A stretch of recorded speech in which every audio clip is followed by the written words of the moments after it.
বাবা তোমার দরবারে সব পাগলের খেলা, হরেক রকম পাগল দিয়া মিলাইছো মেলা, হরেক রকম পাগল দিয়া মিলাইছো মেলা। বাবা তোমার দরবারে সব পাগলের খেলা, বাবা তোমার দরবারে সব পাগলের খেলা। ইস্যুর পরে ইস্যু আসে, কত ইস্যু আসে পাশে, ইস্যুর পরে ইস্যু আসে, কত ইস্যু আসে পাশে। তদন্ত করিতে গিয়ে ফুরাই যে বেলা, তদন্ত করিতে গিয়ে ফুরাই যে বেলা। বাবা তোমার দরবারে সব পাগলের খেলা, বাবা তোমার দরবারে সব পাগলের খেলা। সালমান শাহ মারা গেছে আজ 30 বছর হচ্ছে। কয় বছর? 30 বছর পরে আবার সেই মামলার তদন্ত আছে। এ বেলা ফুরানো তো ফুরানো, এমন অবস্থা যে কিয়ামত এসে যাবে তাও মনে হয় তদন্ত শেষ হবে না। ঠিক না বেঠিক? বাবা তোমার দরবারে সব পাগলের খেলা। টেলিভিশন টকশোর মাঝে কত বিজ্ঞানী টেকো আছে, এখন আবার টকশোয় খুব দাম। আম জনতার পার্টি বলে একজন তার সাধারণ সম্পাদক, নাম কি? আম জনতার পার্টি, নাম কি ওর? তারে কি নাম? আমি বলি আম জনতার পার্টি না, ও তো আসলে আম বিক্রেতার পার্টি। ও আম বেচে, জানেন কি না? জানেন আপনারা? আম বেচে। আর এখন লেগেছে এমন ভাবে, মানে মনে হচ্ছে যে কি এক, আরে তুই আম বেশি খাইস ওইটা বেশি খা, মনে হয় বোঝা গেছে। ওই যারা দাড়িওয়ালা টুপিওয়ালা ওর থেকে আম কেনে না, এই জন্য মিজাজটা খারাপ হয়েছে বেশি। টেলিভিশন টকশোর মাঝে কত বিজ্ঞানী টেকো আছে, আসলেতে ওরাই হলো শয়তানের চেলা, আসলেতে ওরাই হলো শয়তানের চেলা। বাবা তোমার দরবারে সব পাগলের মেলা, বাবা তোমার দরবারে সব পাগলের খেলা। আলেম ওলামা দেখলে কেহ জলে, ওদের জলে কতক লোকের দেহ। এরম আছে না নাই? আলেম ওলামা ওই যে রাজশাহী, জাকসু, চাকসু, ডাকসু, রাকসু এইসব জায়গায় প্রধানশীল নারীরা যখন বুরকা পরি শপথ নিচ্ছে তখন কিছু লোকে জ্বলতেছে। এই সব জায়গায় যখন দাড়িওয়ালা টুপিওয়ালা নামাজিরা জিতে যাচ্ছে কিছু লোকে জ্বলতেছে। বলেন ঠিক না বেঠিক? যখন ঢাকা বিশ্ববিদ্যালয়ে মাদক সেবন যারা করে, গান জুটে, ভব ঘুরে, এদেরকে প্রবেশ নিষিদ্ধ করেছে, দোকানগুলো উচ্ছেদ করেছে, ক্লিন করতে চেয়েছে ঢাকা বিশ্ববিদ্যালয়, তখন কিছু কিছু লোকের চেতনা জেগে উঠেছে।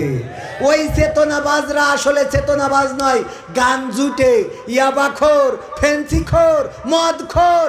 আর নারী যদি হয় পর পুরুষে আসক্ত নারীগুলো, এদের এখন জ্বলা শুরু হয়েছে। বলেন ঠিক না বেঠিক?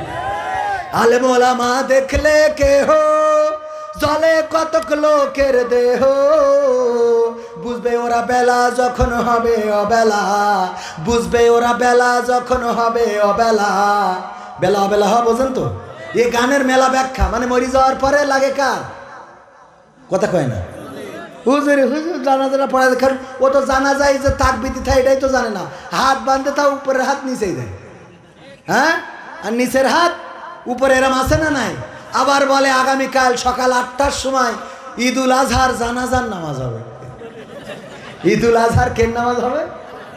জানাজার নামাজ হবে, মানে জানেও না যে কেন নামাজ কোন নামাজ।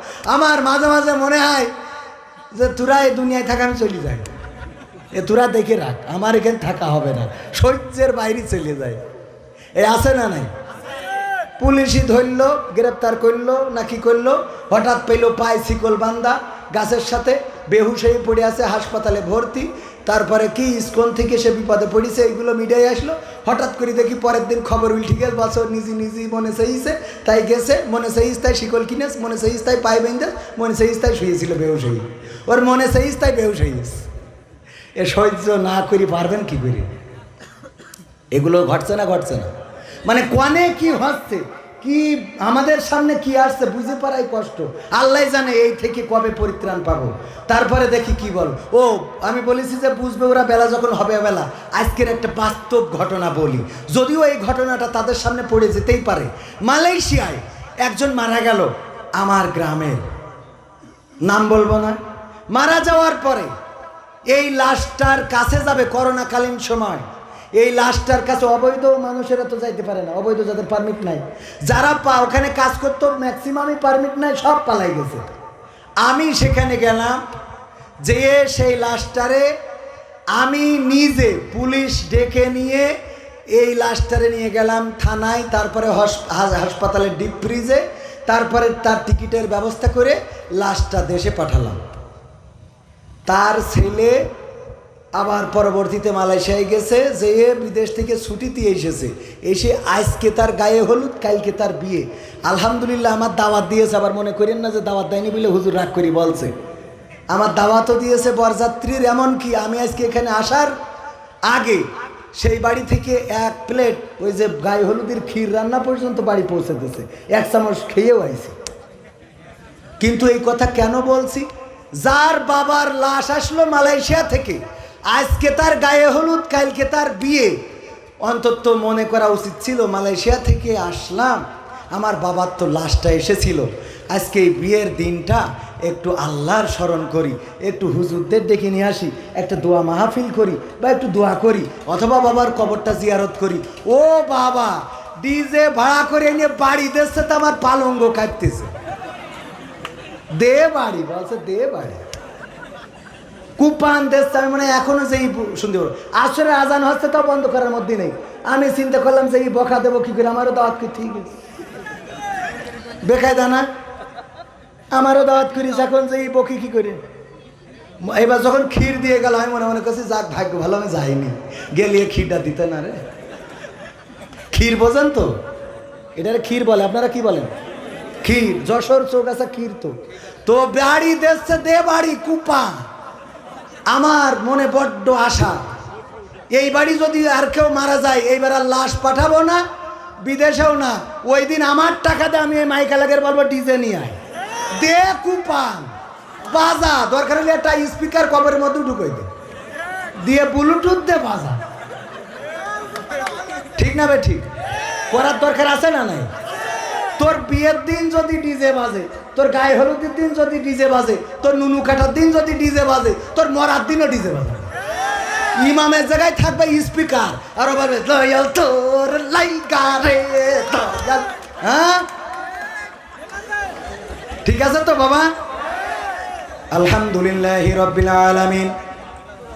রব্বানা জালামনা আনফুসানা